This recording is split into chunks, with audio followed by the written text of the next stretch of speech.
Okay, we're back to notes now. And before I moved on, I wanted to go back in the notes under gases and pressure. There was a problem for question 4 on the PowerPoint, and it looks like it was different than what you had on your notes. So I went back and changed it in the PowerPoint, and it should match your notes now, but I wanted to go over this just so that you could have that example for your notes. Or maybe you calculated it yourself and was able to figure out that answer. Okay, so we got 9749 Pascal, and we're converting it to PSI. Okay, and so we're looking at Pascal. 101,325 Pascal is the number we use for Pascal, and then 14.7 PSI for PSI, pounds per square inch. So you would set it up as your given in the upper left, and then we would show upper right is what we're trying to find, PSI, so we're going to use that numbers, 14.7, and then of course matching it diagonally on the bottom, we're going to use the standard number for Pascal, and of course we're multiplying on top, and then we would divide by the bottom, and you should come up with 1.452 PSI. I used 4 digits because starting out we had 4 digits. Okay, so I wanted to give that answer to you. Now let's go ahead and move forward past Boyle's Law. Hopefully you enjoyed the soda can lab. Hopefully you got to do that and you enjoyed it. It's kind of fun to crush cans and stuff. So we're going to go ahead and move on into Charles' Law. Now Charles' Law is dealing with temperature and volume. Now I want to just explain something overall. When we're talking about the different gas laws, if we were starting out at the very beginning, okay, there's all 3 of the areas that we work with: pressure, volume, temperature, and then P1, V1 over T1, that's our initial, and then we would have a side over here, P2, V2 over T2. And so that is, if we were to use a combined gas law and use all 3. So if you look at a problem and it gives you information about pressure, it gives you information about volume, it gives you information about temperature, then you would use this completely. But if you look at a problem and say it doesn't say anything at all about volume, then what you would do is you would take volume off. So if you read a problem and it told you pressure, it told you something about temperature, but it did not say anything about volume, or it told you that volume is standard, it's unchanging, it's the constant, then you would basically just get rid of volume. And then you would use P1 over T1 equals P2 over T2. Okay, that's an example. Or if you were given a problem that gave you volume and temperature, but said pressure was a constant, not changing, or it didn't say anything at all in the problem about pressure, well, then you would get rid of pressure. Okay, so the gas laws, you can figure them out just by reading the problems. You figure out what's there and leave it. Okay, if something's not mentioned at all or it said it's a constant, get rid of it. And so I hope that helps you with narrowing down some of these problems as we look at them. Okay, let's go ahead and look at Charles's law.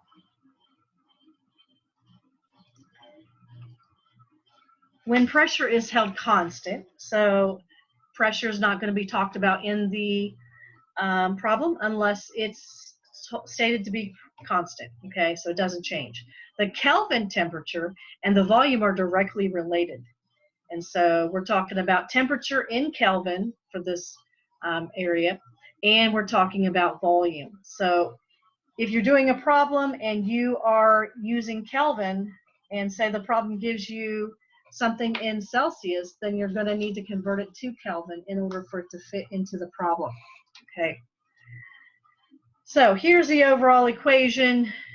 V1 over T1 equals V2 over T2. Charles's law is dealing with volume and temperature with the pressure constant. So when we have a fraction like that, we've got a direct relationship. So Boyle's law is the only one that has an inverse relationship. One goes up, one goes down. Charles's law is a direct relationship. So if you have twice the temperature is going up by 2, then you're going to have twice the volume. The volume is going to jump by 2. And so you can predict that what's going to happen in the equation if you know it's Charles's law and both are going to go up or both are going to go down. So if you half the temperature, you'll half the volume. Okay, there's a problem on page 252. This is dealing with Charles's law. Or I have actually I think on your paper it's probably 260, so probably did not update my PowerPoint yet. Okay, so it says a sample of gas occupies 403 milliliters when it is a temperature of 25 degrees Celsius. So right there, 25 degrees Celsius, we need to convert that to Kelvin in order to do this problem. Okay, what volume will it occupy when it is a standard temperature, or STP? Okay, so they give us information about volume, they give us information about temperature. There is no information about pressure. So we know we're going to use the gas law for Charles. So if you were starting off with P1 V1 over T1, and then P2 V2 over T2, okay? This problem says nothing about pressure. So we're going to get rid of the pressure, and the equation is going to be V1 over T1 equals V2 over T2. And so these problems, they're going to always give you something for V1, and then you're going to get one of the two, or V1 or T1. The first initial you're going to get, and then you will get one of these, and then one of them will be left alone, and that'll be what you're solving for. Okay, so let's go ahead and solve this problem. So we've got volume V1, okay? So let me go ahead and put this over here. We've got V1 over T1, and then V2 over T2. Okay, they have given us V1, and V1 is 430 milliliters. Okay, so we got 430 milliliters.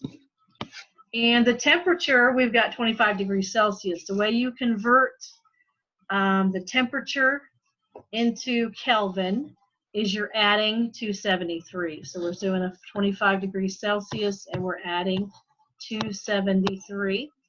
Okay, and so that's going to give us 298 Kelvin. 298 Kelvin. Okay, so that'll go on the bottom, 298 Kelvin. And over here, it says, what volume will it occupy? Okay, so that's what we're trying to find. What volume will it occupy? So our V2 is going to be our unknown.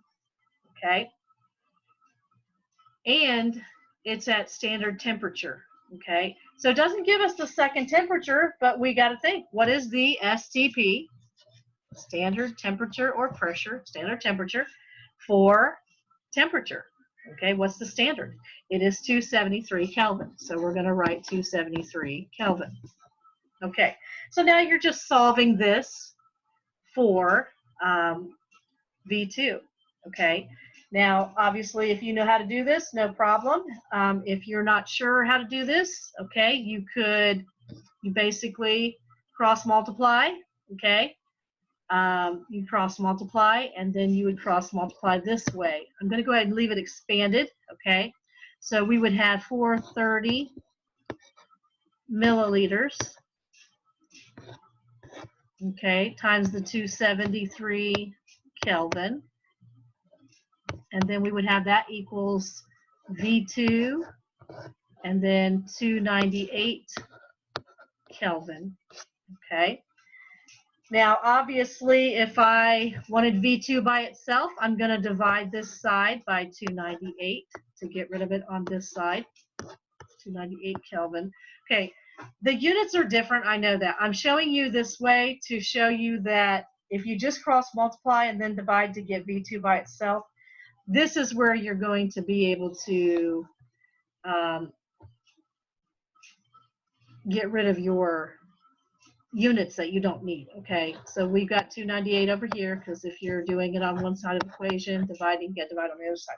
Okay, so if we've got V2 here equals 430 milliliters times 273 Kelvin divided by 298, and we know since we've got Kelvin up here, we get rid of that, and we've got Kelvin down here, and that leaves your milliliters. Okay, so if you just cross multiply, of course there's other ways you can do this. No problem, I'm just showing you an expanded version of what's happening. Okay, so you're just solving for the unknown. These problems you will always be given the initial left side, and then one of the sides on the right will be left unknown, and that's what you will solve for. Okay.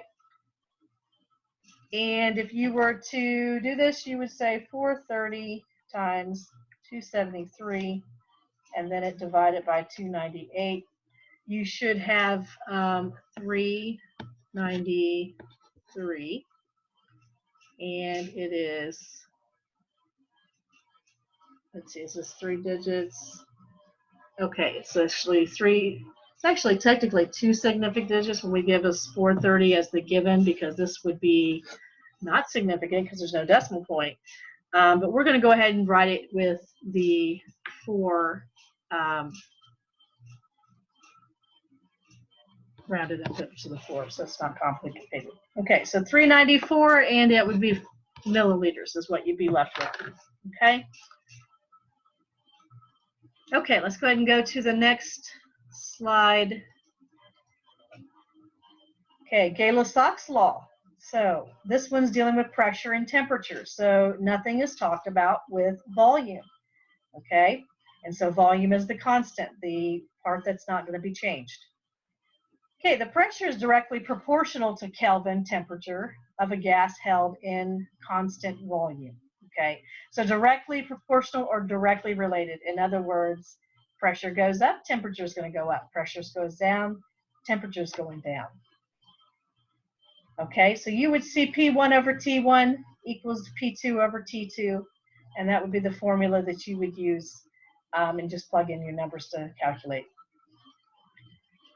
Okay, so if it is a direct relationship, we've got twice the Kelvin going up 2 times the temperature, twice the pressure, 2 times the pressure.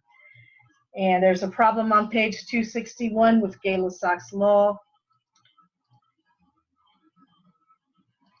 Okay, so we've got air pressure in tires. We're 32 psi at 18 degrees Celsius. Remember, Celsius has to be converted to Kelvin. After 2 hours of driving, the tire pressure increased to 34 psi. What is the new temperature of the air in the tires? Okay, so we're finding the new temperature. Okay, so our T2 is what we're finding. We are given pressure, psi, 32 psi. Okay, so for this one, we are given pressure, so we know that's part of the equation. We are given temperature, okay, 18 degrees Celsius. So we're given pressure 1 and T1, and then we're trying to find what is the new temperature, so that's our unknown. And we're going to plug in our P2 because they give that to us, P2. Okay, so go ahead and plug in your numbers. So you have the first pressure is 32 psi. Okay, and then we've got our initial temperature of 18 degrees Celsius that we have to add to 273 to get it to Kelvin. Okay, 15, 16, 261 it looks like. Okay, so we've got 261 degrees Kelvin. Is that correct? I don't think. Oh, what am I doing? Never mind. I'm having a brain lapse. Huh? It's actually 291. 291. Okay, 291. Somehow I subtracted that part. Okay, 291 Kelvin. So then we go ahead and plug that in. 291 Kelvin. And it equals, our P2 is given. It jumps from P2, 32 psi to 34 psi. Okay, and we're trying to find the new temperature. Now, predict what's going to happen. Okay, if these are a direct relationship, 32 psi actually goes up to 34 psi. So if it's a direct relationship, we expect this increased, so the temperature should increase. So that's a prediction that we should be able to make, okay?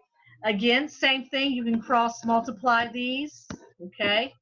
And then you're basically gonna be equaling T2, well, let me go ahead and get some of this. Actually, I'll do it over here with another color. Oops. Okay, so we've got actually 34 psi. Okay, 34 psi times 291 Kelvin. Okay, and then we're going to end up dividing it, because if we did these two, we would be getting T2 by itself, so we would divide it by 32 psi. Not working with my finger now. Okay, so we've got 34 psi over 32 psi with 34 psi times 291 Kelvin. So again, we can get rid of these because they are the same, and we're left with our Kelvin. Okay, and so we'll go ahead and multiply 34 times 291 and then divide it by 32.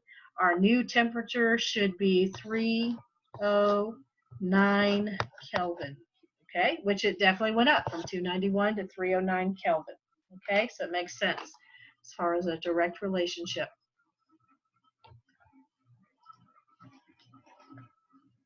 Okay, combined gas law. This is talking about all of the gases being used, pressure, volume, and temperature. So you're going to be using all of those. Okay, and so this is the whole thing. So they're going to give you all the information for P1, V1, T1. They're going to give you information on the right side of two of these, and one of them will be left unknown, what you're solving for. Okay, notice when temperature stays the same, it's Boyle's law. Okay, here's how you can figure it out. If you start out right here, and it says nothing about, let me go ahead and draw a little thing I used to do. Okay, so we've got PV over T. I'm going to do a little triangle. Okay, and I do B, C, G, BCG. Okay, this is Boyle's, Charles, Gay-Lussac. Okay, so if you're trying to figure out a problem and you're trying to figure out, like this one says, temperature stays the same. So temperature is constant. So if you cover up temperature, get rid of it, what is it? P times V equals B, Boyle's law.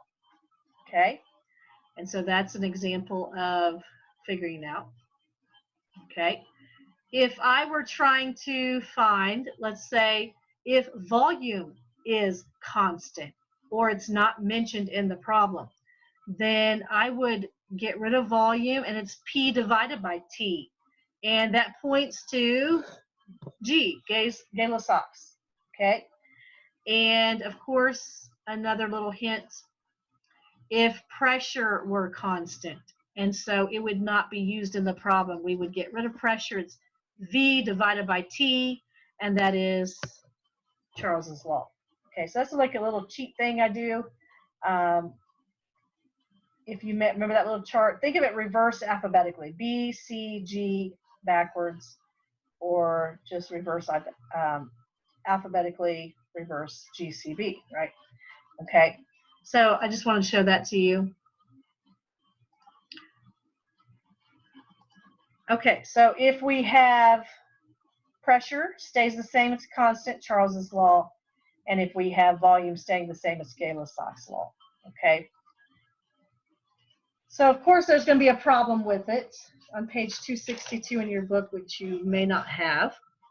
Okay, but it's the same, just what we've done for all the other problems. You're just plugging in and then cross multiplying and then dividing.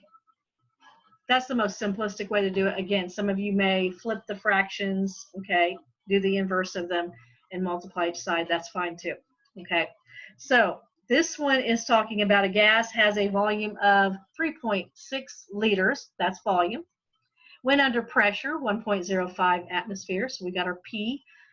This is our V1, our P1, and at a temperature of negative 15 degrees Celsius. So there's our T1. So all three of those are given to us. What will its volume be at STP? Okay, so STP, we've got volume, we've got pressure and temperature, okay? And so we need our STPs for those. Okay, so earlier I told you some STPs for your pressures, right? Okay, so I told you like 1 atmosphere, 760 can go for torr, and millimeters of mercury, both of them have the same number. You could have PSI, which is 14.7. Then we talked about pascals and kilopascals, okay? I did not mention the standard volume, okay? There is a standard volume, and the standard volume is 22.4 liters, okay? 22.4 liters is the standard for volume, okay? And so when we're using these problems, anytime it says STP, it doesn't give you the second side. It's telling you it's at standard. So you're determining, what am I trying to find? I'm trying to find the volume, and then the rest of it, pressure and temperature, is going to be at STP, okay? So hopefully that helps you. So let's go ahead and figure out this problem. We've got using up here, right? This whole equation up here is what we're going to use. So our P1 is 3.6 liters. And then we've got our, oh, I'm sorry, that's our V1. I meant V1. Okay. And where our P1 is going to be over here, and that's the 1.05 atmosphere. Okay. And our T1, negative 15 plus 273. Now remember, it's negative, so you've got to add 273 plus to a negative 15. So you're basically subtracting the difference, right? So it's going to be 258 Kelvin. Okay. And we're trying to find volume. So our V2 is going to be our unknown. And then our STP for pressure, okay, we're dealing with atmosphere, so we're dealing with just 1 atmosphere, right? 1 atmosphere, because that's the STP for atmosphere, okay? And B2 is unknown, that's what we're trying to find, and then they give us the second temperature is at STP, so that is 273 Kelvin. Okay, so just as usual, now you're going to solve this just like you did the others. You're going to cross multiply. All the units will cancel out except the units that you need for volume. Okay, and so once you get done with this, you're going to have a V2 equals, and let's go ahead and calculate that. We've got the 1.05 times 3.6 divided, 1.05 times the 3.6 equals, and then times the 273. So we would have, if you removed all the units, oh, my phone's ringing. Okay, if you removed all the units, you'd technically have 103, 1.94 equals, and then we would have 258 times the 1 atmosphere, and then V2. So we'd have 258 V2. Okay, and then we're just going to get V2 by itself by dividing by 258, right? 103, 194 divided by 258, if I did the calculations correct. If not, sorry, just use your calculator.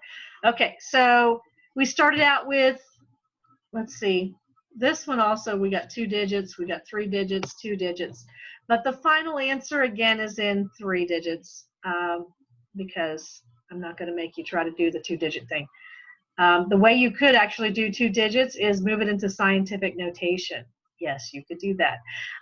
So let's go ahead and do, technically this would be the answer, 400, because of 399.9 rounds, right?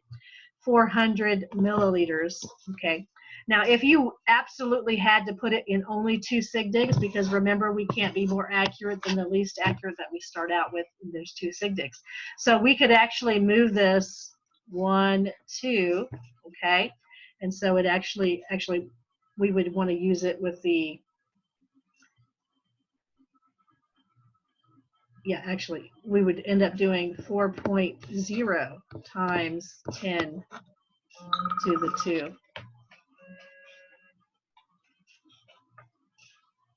Okay, so if we had to absolutely do it in 2 digits, we would just move the scientific notation. Okay, so if you ever have that problem like that, and it says you must have these digits to make it scientific notation, then you've got 2 digits. Okay, okay, we're going to go ahead and stop right here because my screen is a big mess, and it's been about 20 some minutes, so we're going to go ahead and stop the video, and you guys have a wonderful, wonderful, wonderful weekend.